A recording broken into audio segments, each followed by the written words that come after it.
মোটামুটি ভোরবেলা থেকেই কিন্তু মেলার প্রস্তুতি শুরু হয়ে যায় এবং বিকেল 5টা পর্যন্ত এই মেলা চলে।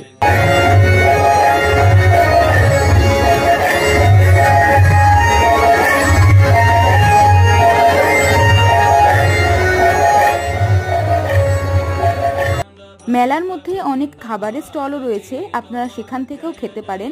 অথবা যদি আপনারা মনে করেন যে ভোগ প্রসাদ পাবেন, তাহলে তার জন্য আলাদা করে লাইন দিতে হবে এবং মন্দির প্রাঙ্গণের মধ্যে যে ভোগ প্রসাদের জায়গা আছে সেখান থেকে লাইন দিয়ে কুপন সংগ্রহ করে প্রসাদ পেতে হবে। সেই দিন আমরা মঠ থেকে প্রসাদ পাইনি, মানে প্রসাদ আমরা নিইনি, আমরা মেলা থেকে ঘুরে ঘুরে অনেক রকমের খাবারগুলো খাচ্ছিলাম স্টল থেকে। আর স্বামীজির মন্দিরের ঠিক পাশটাতেই এরকম একটা স্টল করেছিল যেখানে পানীয় জল, শিকাঞ্জি এবং চা ওনারা ফ্রিতে দিচ্ছিলেন। প্রচণ্ড রোদের মধ্যে ঘুরছিলাম, তো জল তেষ্টা তো পাচ্ছিলই।